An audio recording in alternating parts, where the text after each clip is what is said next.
Welcome back, my dear kids of 9th standard. So this is the fourth chapter, I think, isn't it? Fourth chapter and the second chapter from the part chemistry of 9th standard science. And the name is, you already know that. Okay. Is matter around us pure? We already started a bit introduction regarding this chapter. Okay, but as going on, I will say it is a very simple chapter. It's a very small chapter, not that much difficult one. Okay, only there are notes. There are lots of notes. If you study that, that's it.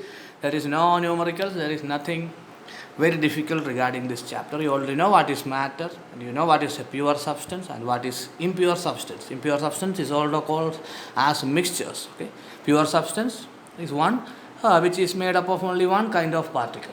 For example, elements like iron, platinum, gold are pure. But some compounds are also pure.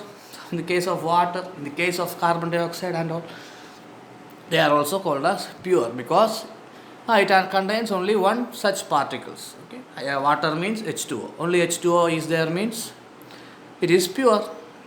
But in the case of tea and all, tea, milk, honey, they are not pure because it contains a lots of different types of compounds. That's why it is not pure. So actually you understand the milk we are getting from the shop, the milk, the ghee we are using, ghee, glorified butter, all of those things are not pure really. Pure juice, orange juice, pure juice, they are also not pure, isn't it? Because they are not made up of single material, so we can say that they are not pure in nature. So last day we were discussing about elements, non-metals and metalloids, and also we discussed about what is a compound. A very good example is what? Water. Okay, carbon dioxide is also a compound. Lots of compounds are there to show examples. These are the basic examples to study. Okay, for example, a mixture. The next part is mixture, which is more important in this chapter. So we have two types of mixture, which is called as homogeneous and heterogeneous mixtures.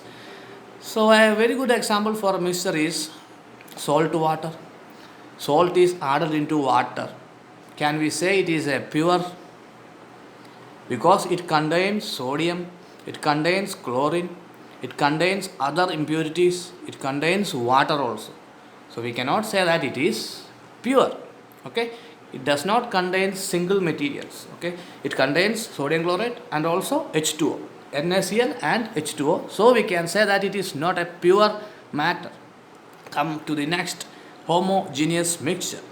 Okay, those mixture in which the substance are completely mixed together and particles are not distributed uniformly. Okay, example mixture of sugar and water. Homogeneous and heterogeneous. What is the difference means? Heterogeneous, in that mixture the particle will remain separated. Okay, here mixture example salt and water is given, that's not the correct. Okay, it's wrong. In the case we can say heterogeneous mixture of sand and water. Mixture of sand and water is a good example because sand and water won't mix together. Can we dissolve sand in water? No. After some time, what we can see that the entire sand particles will be accumulated at the bottom. So we cannot say that it is homogeneous. Okay, it is not completely mixed. But in the case of homogeneous, the entire thing is mixed inside that particular solvent. Here the solvent is water. For example, sugar in water, salt in water, isn't it? Colors, ink in water, all are examples for homogeneous mixtures.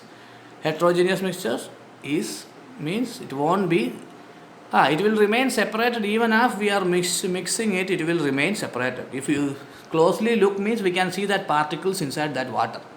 For example, if you mix chalk powder into this water, what will happen? For some time, the color of the water will change. It will become white. But after that, what will happen? Again, this chalk powder will be accumulated at the bottom of the glass. Okay, this is a glass which contains mixture of chalk powder and water. This is after 5-10 minutes. What will happen? The entire particles of chalk will go down and it will be at the bottom of the glass. So heterogeneous and homogeneous. Difference between homogeneous and heterogeneous mixtures, 2 mark question. So next we can divide these mixtures into 3. Okay, solution, colloids and suspension. Okay, suspension, colloids and solution. Okay, solution means, actually solution is a homogeneous mixture, and colloid, see, they are not homogeneous. Okay, completely it is not mixed. Completely it is not mixed. At the same time, suspension also we can say it is heterogeneous mixture. Completely it is not mixed in that solvent. Let's see what is true solution and all. It is a homogeneous mixture of 2 or more substances. 2 or more substances. Okay. For example, water and sugar is a solution. If we add some salt also, it will become solution itself, isn't it? Anything will happen into that water? No. If we add sugar, it will become sweet. If we add salt, it will become salty. Okay, sugary and salty. Such solutions are called as such homogeneous mixtures are called as solution. Okay, most of the homogeneous mixtures are solution, and it has 2 parts. That is the important thing. This one is important. Okay, homogeneous mixtures means solution, but this part is important. It is 2 parts are there in that homogeneous mixture or solution. One solute and one solvent. Okay, solute and solvent. Solute means the material which is dissolving inside the liquid. Mostly this solvent can be either solid, gas or liquid. No problem with that. Okay, but when we take a solution, for example, water and salt, we add together. We will get a solution of salt water. In that solution, which thing is more, salt or water? Without any doubt, we can say that water is more than salt. So, the material which we are using, which is in lesser quantity, it is called as solute, which is getting dissolved in the solvent. Solute is getting dissolved in the solvent. Solvent is making solute dissolved. So that is the difference between solute and solvent. Anyway, definition is there. Both of them are 1 mark question. Next, solution of sugar and water is a very good example for solution. No doubt regarding that. This part is important. Okay, what is solute? What is solvent? Something new we learned. So what do you call as a true solution? Or what is meant by a solution? To be a solution, the particle size must be less than 1 nanometer. It is nanometer. Okay.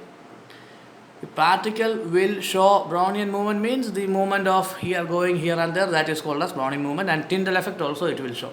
That means if we Tyndall effect is being shown by colloids, not by true solution. Okay. Brownian movement means that random movement of particles inside the water, like here, there. Okay, they won't flow in one direction, it will go here and there, that is called as this Rayleigh movement. Electrophoresing, it's an experiment that we'll study later in the last phase. Next one is types of solutions are there. Aqueous solution means, aqueous means water. If something is mixed in water, it is called as aqueous solution. Non-aqueous solution means other than water. If the solvent is other than water, it is called as non-aqueous solution.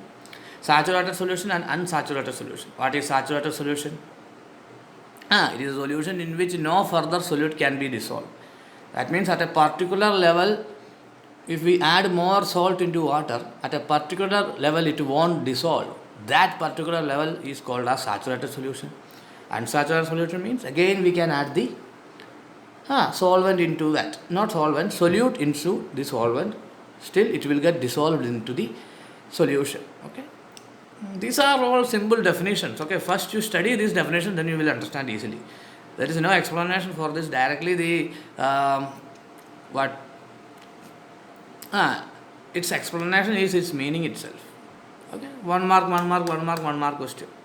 Basically, differences between aqueous and non-aqueous solutions, questions like that comes for examination. Okay, aqueous, non-aqueous. Aqueous means water is present. Non-aqueous means no water. Saturated means solute won't dissolve in solution. That level is called as saturation level or saturation solution. Unsaturated means again the solute can be dissolved inside the solution. Next, solubility. The ability to dissolve solvent. No, the ability of the solvent to dissolve solute. This is called as solubility.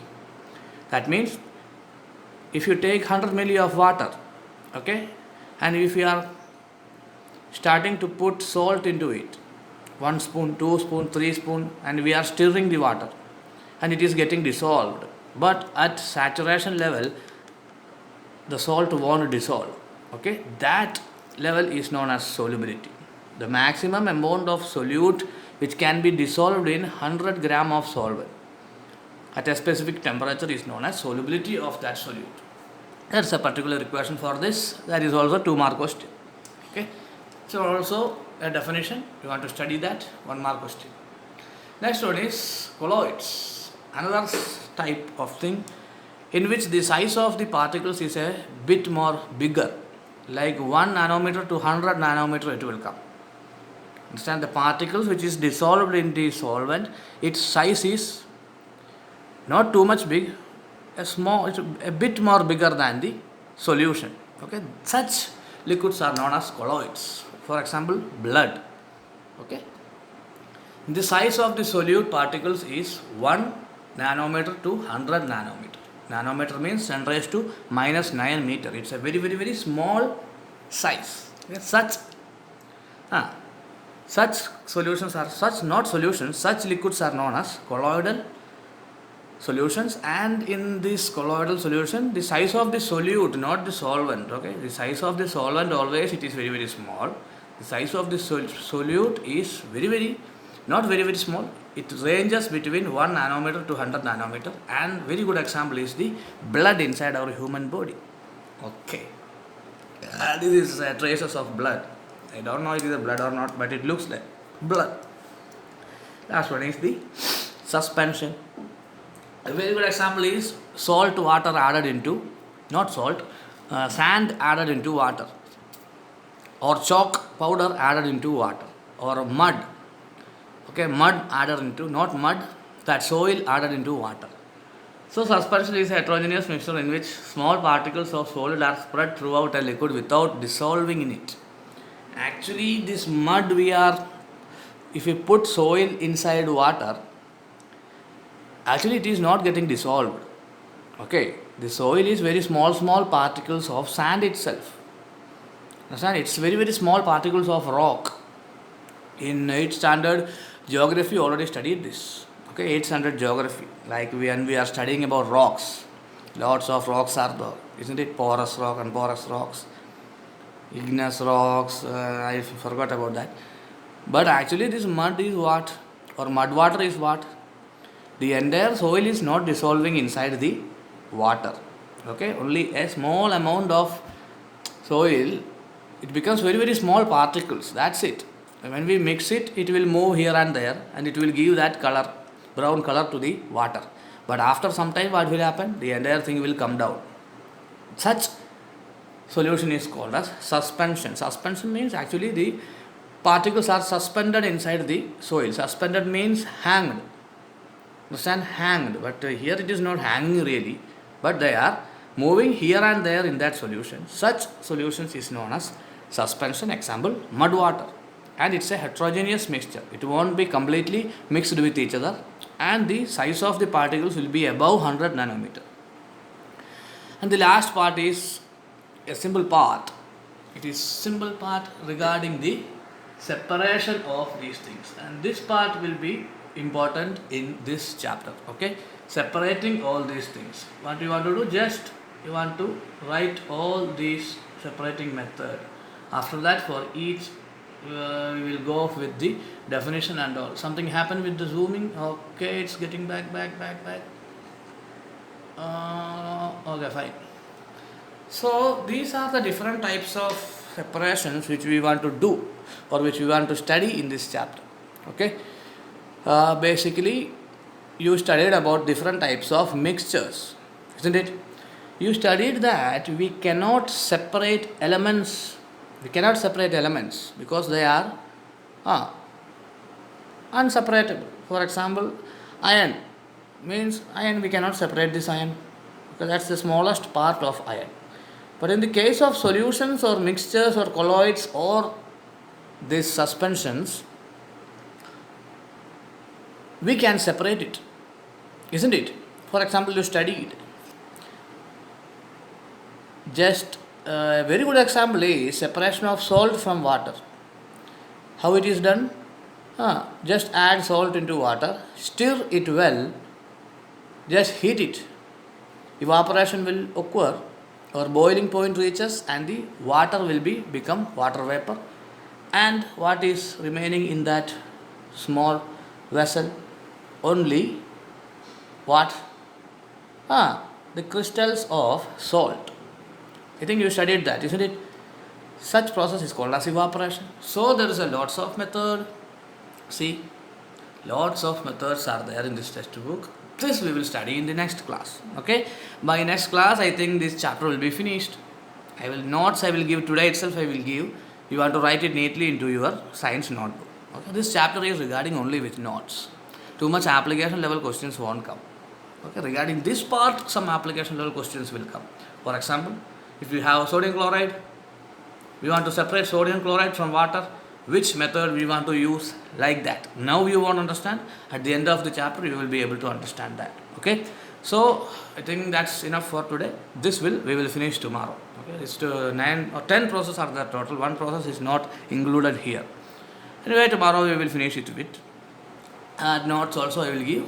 Okay. Just copy it into your science notebook. Okay, my dear kids, to stay home during this time and do your works regularly. Okay, I hope that high school section will be reopened as soon as possible by the government. Then we will go with the traditional classes, and at that time it will be more interesting for you to learn science. Okay, these types of online classes is nowadays only this thing we can do. It is very difficult to conduct normal classes.